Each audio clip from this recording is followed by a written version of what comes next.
فجر، انت من صدق بتتزوجين جاسم؟ ليش مستغربة؟ ليش مستغربة؟ انت اللي تقولين هالحكي؟ الحين انت ما كلمتيني عن ود، بس قاعدة تكلميني عن زواجك من جاسم؟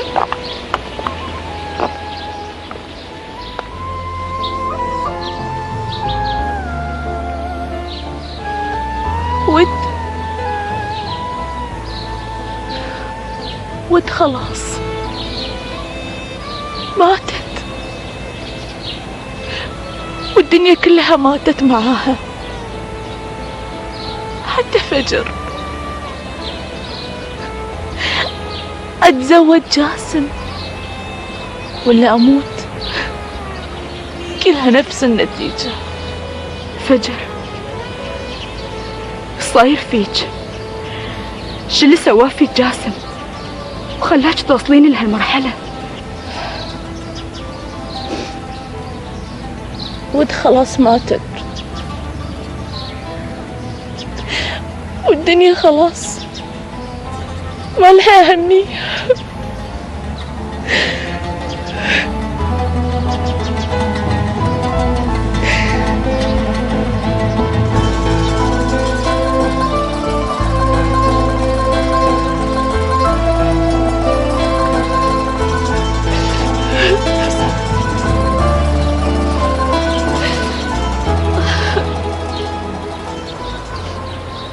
فجر،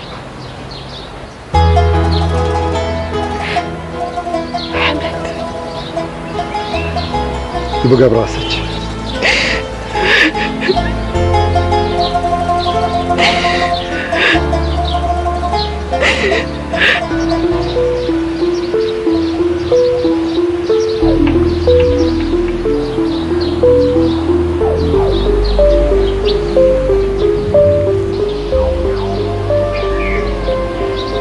فستان العرس إن شاء الله يعجبك ذوقي، وجاسم بيشتري لك دبلة الزواج اللي تليق بفجر بنت خاله.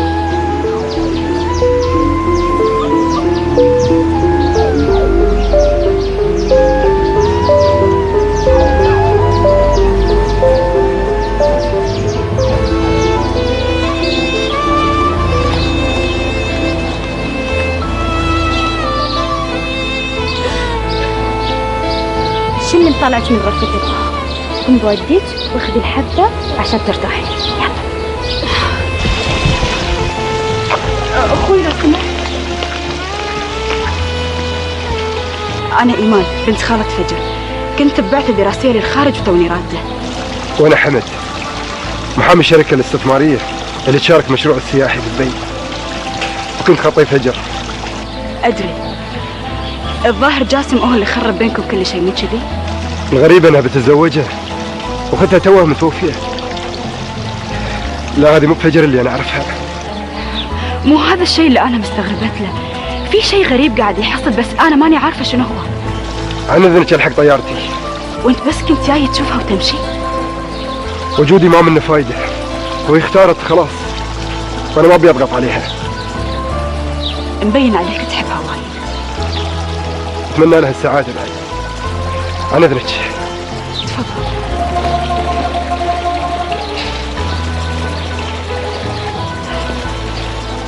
مبين على جاسم مسيطر على حياة فجر بالكامل، وأنا لازم أعرف شو اللي قاعد يصير.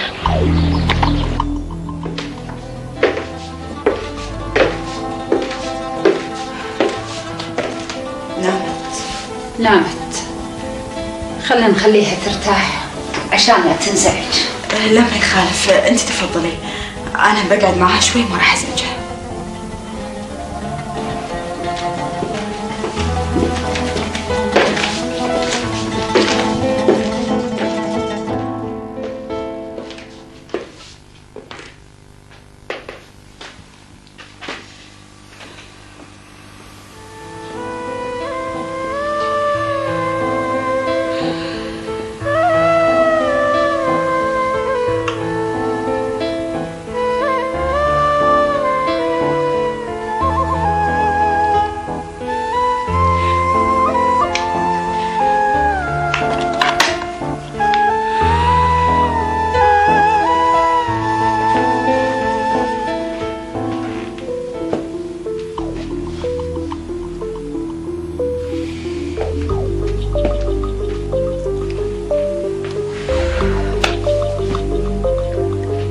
ايش فيك انت دوخت راسي؟ رايح راد رايح راد، ما تقعد.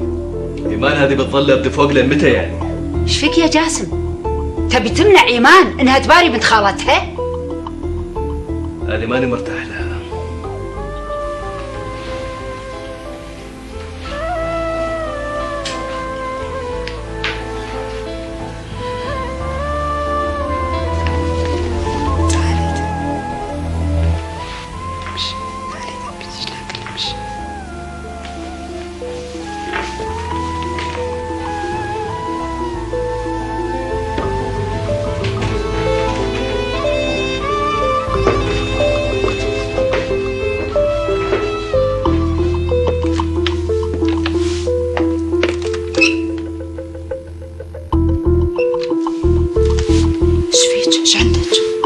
بكوف يعني كلام.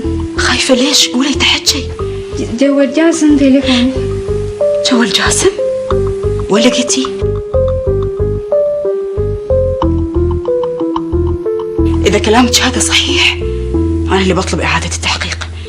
إنزين اسمعي، خشي عندك ولا يكون تبين طار إن أنت قلتي لها الحكي. إنزين؟ إنزين. هاج هينا جاسم.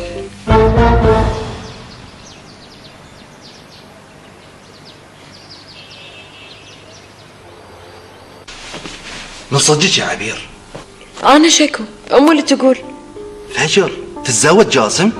أنا مو مصدق. نفس الحكي هذا قلته لأمي، بس الظاهر إنهم ماخذين الموضوع جد. زين، أنت تبي تروحين لهم؟ تبي الصج؟ أنا متشائمة، حاسة إن في لعبة قذرة بتصير. صج إن جاسم أخوي، بس ما بيحضر عرسه. شنو؟ عرسه؟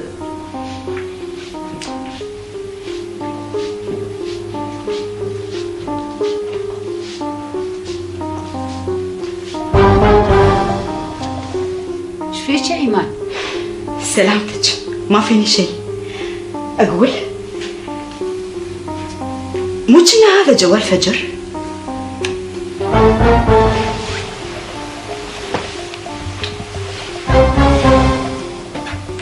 ايه جوال فجر. انا استخدم، عندك اعتراض؟ لا بالعكس، ايش حق اعترض؟ دام انك بتكون زوجها من حقك تستخدم كل اللي يخصها. جوالها، سيارتها، شركتها. لهجتك هذه ما تعجبني يا دكتورة. والاستيلاء على اغراض الناس هم ما يعجبني. الكلام هذا يا ايمان مو في صالحك. ومو في صالحك تستغل مرض فجر وضعفها. لا تتدخلين. من حقي اتدخل وين ناطر اخذ منك الاذن. ايمان حبيبتي، اعصابك، هدي اعصابك. وهو وقع فيني اعصاب وانا شايفته قاعد يلعب باعصاب فجر ومخليها كذي طايحه وقاعد يعطيها حبوب ما ادري شلون قايله حتى ما فكر يوديها للدكتور. مو شغلك. لا شغلي ونص يا جاسم، ومن اليوم ورايح بالك شغل باغراض فجر. استخدم جوالك. ارجع القى هذه برا البيت، اذا شفته هني بيصير شيء عمره ما صار. حتى تليفوناتي. انتي قومي انتي.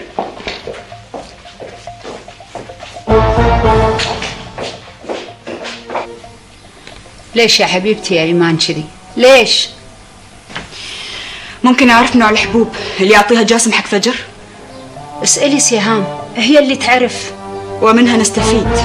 خلي ترد ونسألها. ايش فيك؟ ايش تبي انت بعد؟ طريقتك هاي بتفضحنا. سمعي، انت تلمين لسانك ومالك والحبوب اللي عندك تخلصين منها لما اشوف لي طريقه تخلص فيها من ايمانه. الطريقة الوحيدة انك تمنعها من دخول البيت. خلينا نتزوج بس وبعدين يصير خير. اذا ما حشيت ريولها حش بتشوفي. وين رايح؟ بروح اجيب المليك والشهود وبالمره بمر على عبير وخليفه.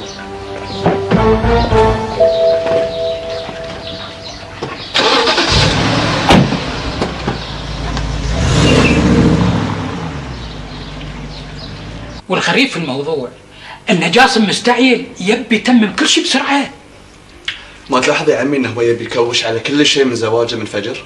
ما يقدر، لان ابو فجر الله يرحمه كان مسجل كل املاكه باسم بنات الثنتين، فجر وود الصغير الله يرحمه. لا حبيبي، يقدر يتحايل عليها ويخليها تكتب كل املاكها باسمه. ليش يما هي فوضى؟ فوضى فوضى يا بنتي، الدنيا كلها صارت فوضى، حتى التمثيل اللي قاعدين تمثلونه فوضى فوضى. قلت لك الحبوب ما اعرفها، جاسم اللي يجيبها من الصيدليه. اي ما يخالف، بس انا ابي اعرف نوعها، لانه مو معقوله كل ما عورها راسها يجي جاسم بنفسها ويعطيها الحبوب. انا كنت اعطيها ساعات، قصدي ساعات شنو يا سهام؟ كملي، ولا في سر بينك وبين جاسم وما تبين احد يعرفه؟ ايش هالكلام يا ايمان؟ الامور كلها طيبه بين جاسم وفجر، عاد لا تين انتي تخربينها. احنا ما صدقنا على الله انها رضت وهي تحت تاثير المهدئ ما ادري المخدر. مخدر؟ انت تبين تجيبي لنا مصيبه؟ مصيبه حبيبتي، المصيبه جايتك. لا، انت التفاهم معاك صعب. لا، انا ما حقيتك قاسيه كذي يا ايمان. علشان فجر انا اقلب الدنيا فوق حدر. ليش هي حارة علينا كذي ومعصبه؟ ايش صاير عشان تقلبين الدنيا فوق حدر؟ تعال يا خليفه، تعال شوف المصيبه اللي احنا فيها. ايمان الحمد لله على سلامتك. هاي الساعة المباركة ان احنا نشوفك. لا ساعه مباركه ولا شيء، ايمان جايتنا تهدد وتوعد. ليش ايمان خير ايش فيك؟ فجر حالتها وايد صعبه وابي انقلها المستشفى. كل هذا علشان تمنعين زواج فجر من جاسم؟ حسبي الله عليك. خالتي منيره لو سمحتي، الزواج لاحقين عليه، لكن حياه فجر ممكن ما نلحق عليها. قولي ليش تبين وانا انفذ لك. انت مصدق كلامها بعد؟ ابيك تساعدني ننقلها المستشفى. لا انت جنيتي وقعدتي. ايمان خليفه نفذ اللي تبيه ايمان، انا بعد وايد قلقه على فجر، ما ادري الدوخه المستمره اللي عندها مو طبيعيه. حاضر. وفي شيء ثاني بعد. امري. بنعيد التحقيق في حادث اغتصاب ود. عندي ادله جديده.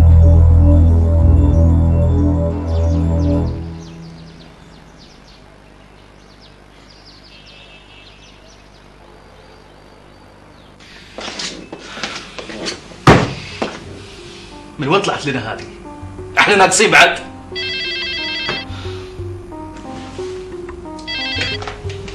الو، هلا يوم خير. بيشيلونها المستشفى الحين؟ طيب انا الحين جاي. اي الو جاسم، ودي اقول لك شيء. الو صك الخط بي، هذا وقته الحين. شوي حبيبتي، شوي. بسم الله الرحمن الرحيم. قلبي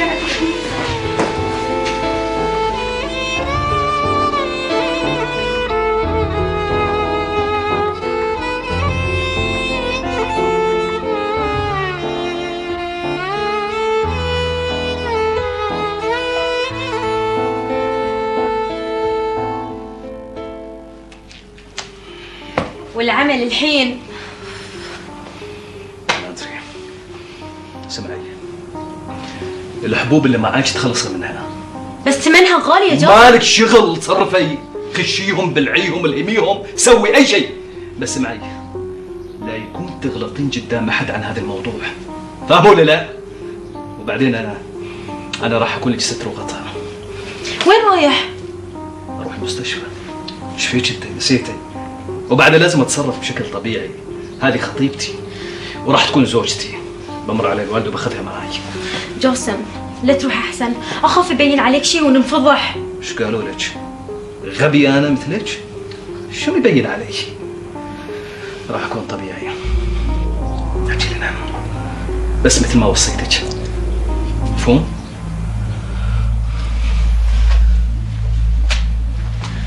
انا ايش سويت في نفسي يا ربي؟ اعرف كل شيء بيطيح على راسي بعدين. دكتور، انا عندي شك انها ماخذه جرعات زايده من الحبوب المهدئه. لا تخافين، احنا سوينا لها كافة التحاليل اللازمة وان شاء الله بعرف المطلوب بالضبط. الله كريم، مشكور دكتور. العفو، عندنا منكم. تفضل. ايمان سوي التحقيق. الله يستر.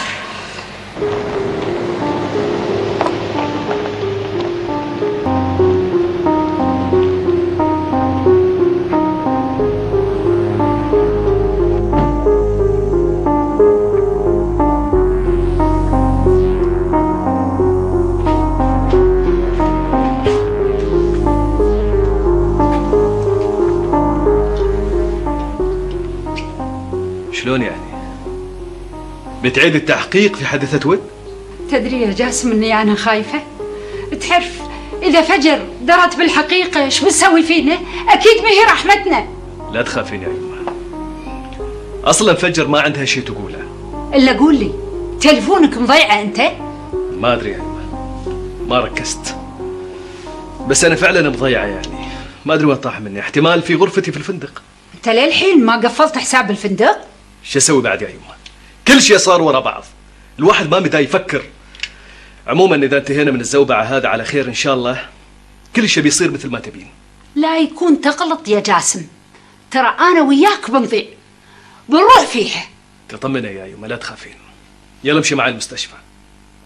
ما يصير يا يمه بنت اخوك في المستشفى وانت قاعد هني.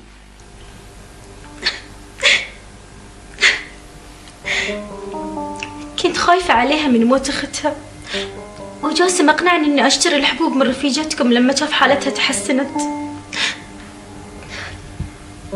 شلون تبينا نساعدك؟ اي تساعدوني، ابي اذا صار تحقيق ما تجيبون اسمي.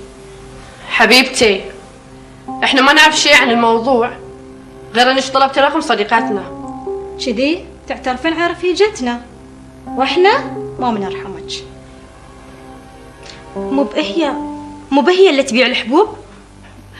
انا من رايي تروحين تعترفين بجهلك بالموضوع وتقولي لهم انك شريتي الحبوب من خارج الديره او اي احد من ربعك عطاك اياهم لعوار الراس وانت عطيتيهم لجاسم يعالج فيهم بنت خاله. كذي تكونين شاهده في القضيه مو متهمه. واذا جبتي طارينا بنأكلش الحبوب كلها ونخليش تروحين ببلاش. شو قلتي يا الحلوه؟ بفكر. على ما تفكرين يلا ودينا المستشفى، على ما نوصل تكونين قررتي شو تسوين. انا؟ يلا الشر على فجر، لا دخلت امثالك بيننا. سمعيني زين، واذا قلتي الحكي اللي قلنا لك اياه بيكون في جيبك 10,000 دينار هديه مني انا وشجون. يلا حركي.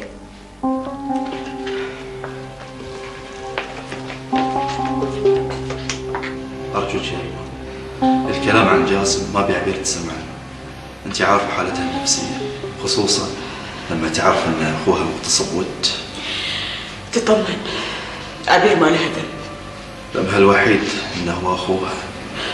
أنا ما أدري إيش بيصير لما تعرف الحقيقة. أنا من اللي محيرني موقف عمتي منيرة. أقول للخليفة ترى عبير قاعدة تطالعنا وأنا ما بيها تدري عن شيء. روح اقعد معاها بعدين نتكلم.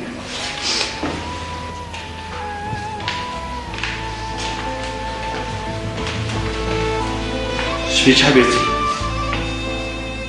قلبي يعورني. بسم الله عليك، أنا قلت لك خلي أوديك البيت. ما أقدر أتفجر الحين. انزين، إذا تعبتي ناديني. حاضر. خليفة تعرف شيء عن الموضوع ما تبي تقول لي؟ إذا عرفت الموضوع بتكونين أول واحدة تعرف. المهم حطي بالك على البيبي، أوكي؟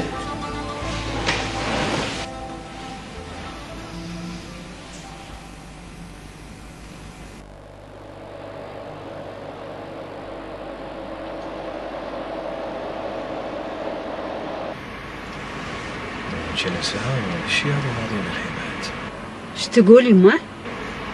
لا يما ما في شيء، بس اقول يما نزلي انتي وانا بي بعد شوي، يعني بمر المكتب وبعد بمر على الفندق اخلص حساباتي واموري هناك. اي شيء كلميني. لا تتاخر. يلا.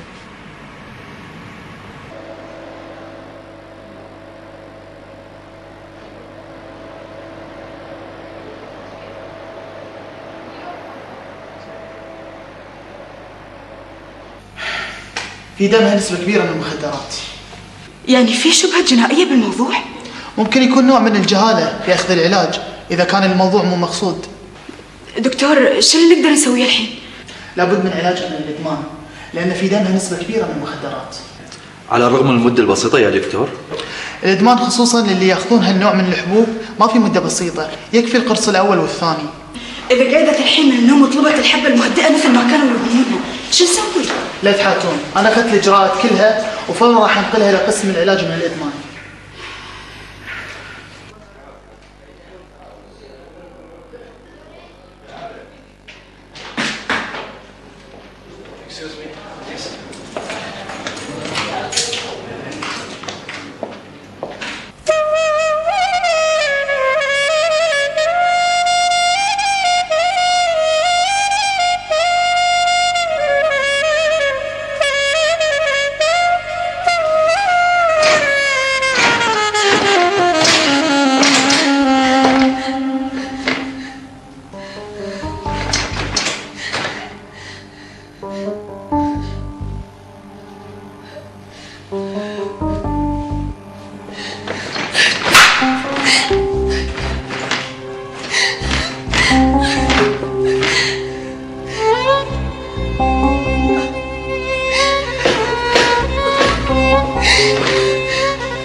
خليفة، أنا من رأيي تاخذ عبيرة توديها البيت. أخاف الأمور تتفجر قدامها، وهالشيء لا من صالحها ولا من صالح الجنين اللي بطنها. والله شو أقول لك، أنا خايف عليها وايد. أنا ما صدقت إن حالتها استقرت. أنا ما أدري إيش بيصير لما تعرف إن أخوها مجرم وأمها تتستر عليه. أنا مبين شيء يحير.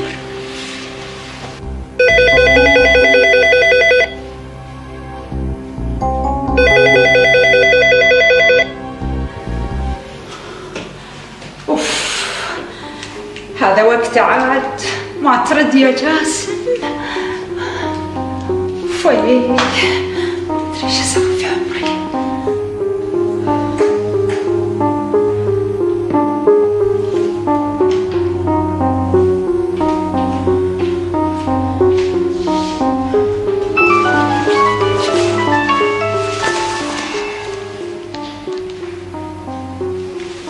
الو، هلا ها اوكي شكرا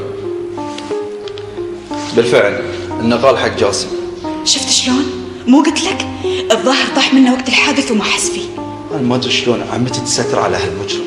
انا مو مصدق.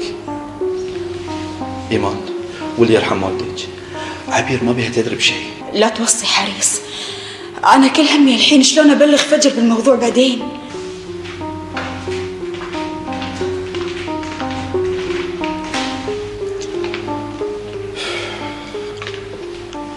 ايش فيك خليفة؟ ها ما فيني شيء، تعبان. فجر شو اخبارها؟ اخبارها ريضة لين تطلع نتيجة التحاليل. خلينا اوصلك البيت. اقول عبير حبيبتي روحي ارتاحي شوي بالبيت، ترى الموضوع مطول. زين ديري بالك على فجر. لا تخافين في عيوني، ديري بالك على نفسك. مع السلامة. يلا حياك، يلا مع السلامة. مع السلامة.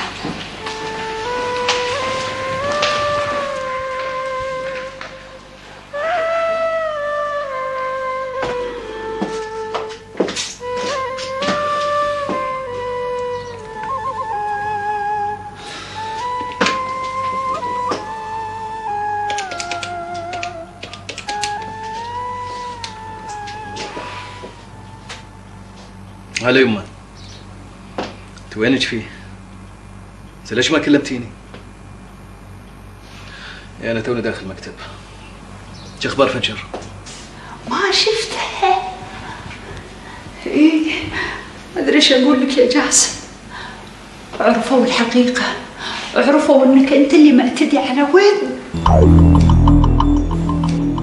لا تجي المستشفى العيوم بيقبضون عليك وعلي لاني تسترت عليك. ايه انا سمعت خليفة باذني ويا ايمان يقولون يبي يطلبون اعادة التحقيق. ايمان تقول عندها ادلة. لا تجي المستشفى، انا خايفة عليك. لا يما لا تجي المستشفى. زين وانت يمه ايش بتسوين؟ وين بتروحين يعني؟ يمه لا تشيلين هموم انتي. تصرفي طبيعي وعادي، ما يقدروا يسوون لنا شيء. ما اقدر يا جاسم، ما اقدر. شلون اواجه فجر لما تطلع من ازمتها؟ اكيد ايمان بتقول لها على الموضوع كله. أنا بروح البيت ألملم أغراضي وأشوف لي مكان نخش فيه. لا يا يما ما أقدر. الله يخليك قبل لا يردوه من المستشفى تعال البيت يجيب لي كرت البنك. حاضر ابن حاضر. بيجي البيت. يلا.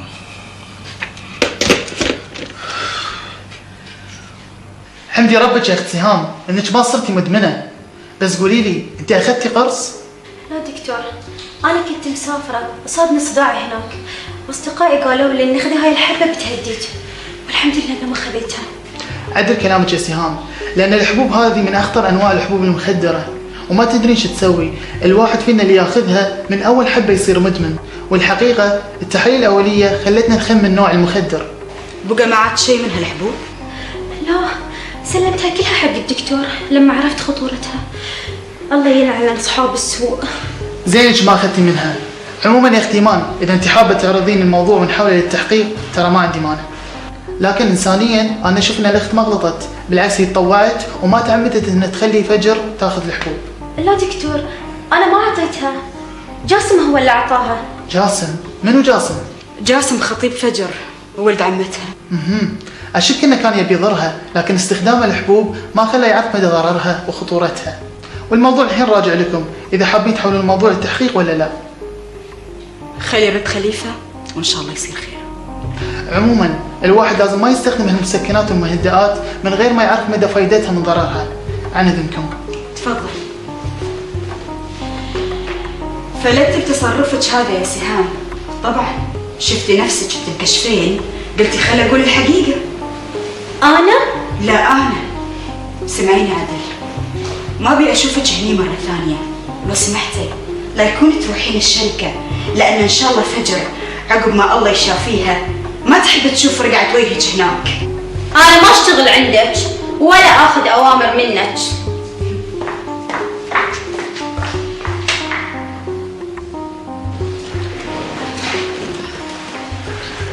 ما في داعي للفضح يا اختي مانا الحين. وإذا صار تحقيق بروح فيها جاسم. جاسم؟ أصلا جاسم رايح فيها؟ رايح. إيمان ساعديني يا إيمان، لا تخليني إيمان ساعديني، لا تخليني مسحب، لا بتخليني ما خليني مسحب،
تستر شو الأخبار؟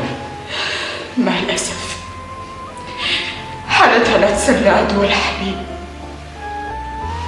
وعبير تعبانة موي، حاصلنا في شيء. الله يكون بالحال.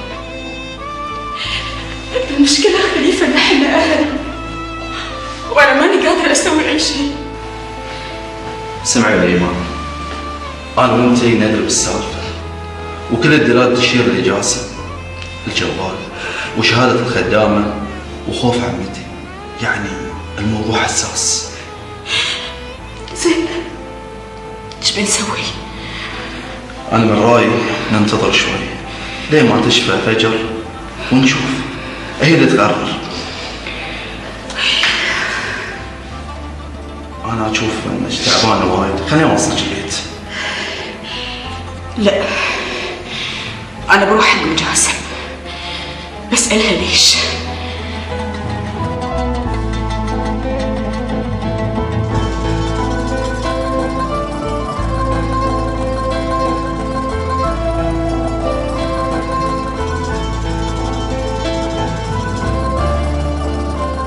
بروح لفجر، المفروض أكون قوي وأواجهها، أقول لها إني ما قصدت، إني قصة ود، أنا بغيتها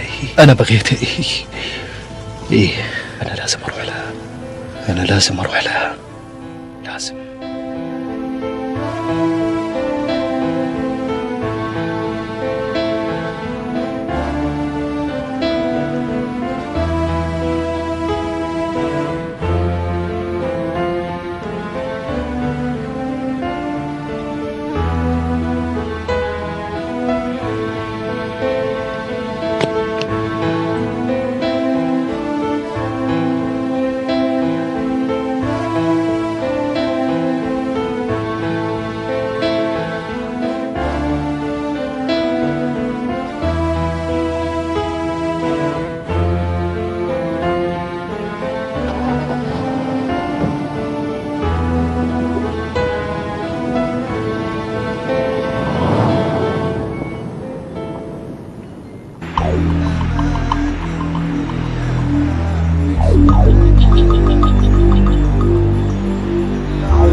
تصورت اشوفه بهالحالة.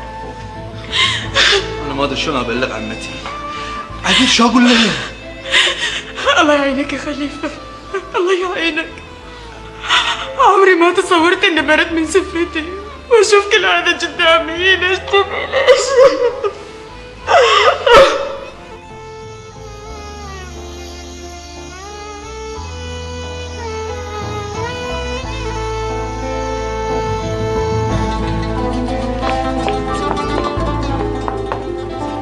أكيد جايين ياخذوني، بيقبضون علي، بيودوني الشرطة أكيد.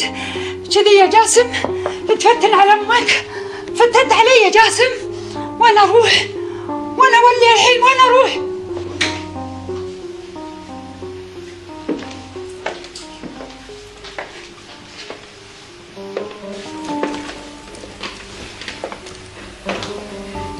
عمتي جاسم سوى حادث.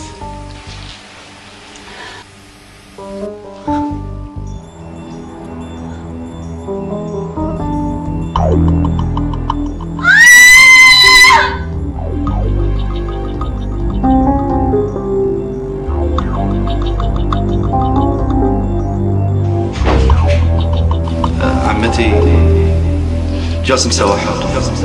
جاسم سوى حادث. تنبهني بس انا اللي بنبهن. من تحاكيني يا عيد النار. انت اعتديت على المسكينه انا وانت الفقيره. لنختصر. لكن ما انت مثل امي، لان امي انسانه محترمه ما تسوي. في هاجس بقلبي وقادرة أخش علقة فيه. مرة في سنك حطت لي احمر واخضر على وجهها ترقص مع المراهقات. انت على بالك تصغرين؟ ما سويت شيء انا ما سويت شيء. تهرج.